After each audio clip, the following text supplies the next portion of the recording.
पटौदी खानदान के नवाब सैफ अली खान 5 मार्च को मुंबई के बांद्रा कुर्ला इलाके में कोरोना की वैक्सीन लगवाने पहुंचे। उन्होंने वैक्सीन लगवा तो ली, लेकिन उसके बाद से ही उन्हें सोशल मीडिया पर लगातार ट्रोल किया जा रहा है।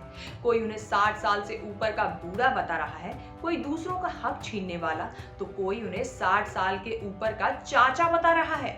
इतना ही नहीं, एक यूजर ने तो ये सवाल भी खड़ा कर दिया कि जब घंटों लाइन में लगकर सीनियर सिटीजन अपनी बारी का इंतजार कर रहे हैं, तो उन्हें ये वीआईपी ट्रीटमेंट कैसे दिया जा रहा है। दरअसल ये सब इसलिए क्योंकि इन सभी ट्रोलर्स को लगता है कि सैफ ना तो 60 से ऊपर के हैं और ना ही 45 से ज्यादा उम्र में किसी को मॉर्बिडिटीज से ग्रस्त है। तो दोस्तों, हम आपकी ये गलतफहमी दूर कर ही देते हैं। सैफ वैक्सीन लेने के लिए बिल्कुल योग्य हैं। ऐसा इसलिए क्योंकि वो एक बड़ी बीमारी का शिकार हो चुके हैं और यही वो वजह है जो उन्हें कोरोना की वैक्सीन दी गई है। इस बारे में ज्यादा जानने के लिए देखिए ये रिपोर्ट। हेलो एंड वेलकम, मैं हूँ कीर्ति राजौरा और आप देख रहे हैं न्यूज तक।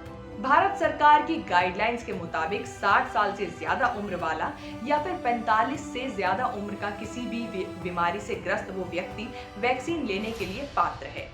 लेकिन ऐसे में अगर सैफ को वैक्सीन दी गई है तो इसका मतलब यह है कि वो किसी गंभीर बीमारी से जूझ रहे हैं।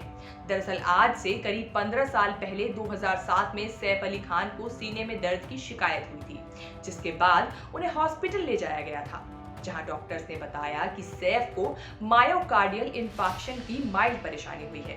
दरअसल ये एक तरह का माइनर हार्ट अटैक है और यही वजह है जिसकी वजह से सैफ को कोरोना की वैक्सीन दी गई, क्योंकि सैफ 45 साल से अधिक भी हैं और दिल की बीमारी से ग्रस्त भी।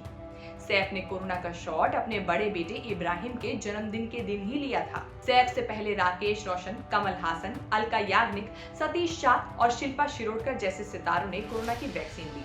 वहीं सतीश शाह का कोरोना वैक्सीन लगवाना इसलिए भी चर्चाओं में आया था क्योंकि उन्होंने बिना किसी वीआईपी ट्रीटमेंट के घंटों धूप में खड़े होने के बाद वैक्सीन लगवाई थी।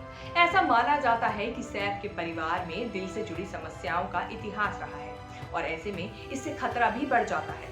इस तरह की बीमारी ज्यादा वर्कलोड लेने और स्मोकिंग की बुरी लत से भी हो सकती है।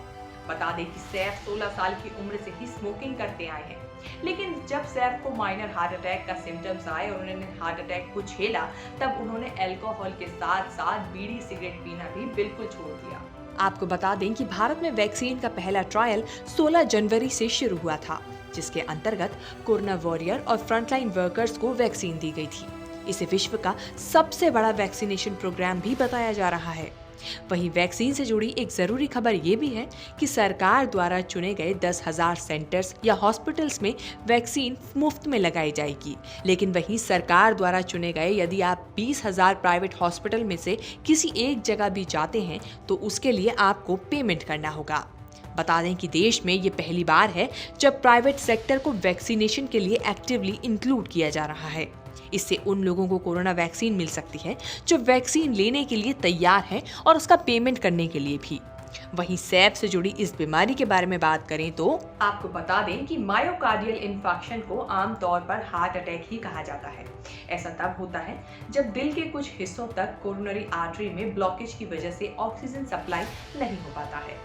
कोरोनरी आर्टरीज हार्ट की मसल तक ऑक्सीजन वाला ब्लड पहुंचाने का काम करती हैं। ऑक्सीजन के बिना मसल सेल्स धीरे धीरे डेड होने लगते हैं और ब्लॉकेज के 30 मिनट के अंदर ही हार्ट को इतना डैमेज हो जाता है जिसे कभी सुधारा नहीं जा सकता।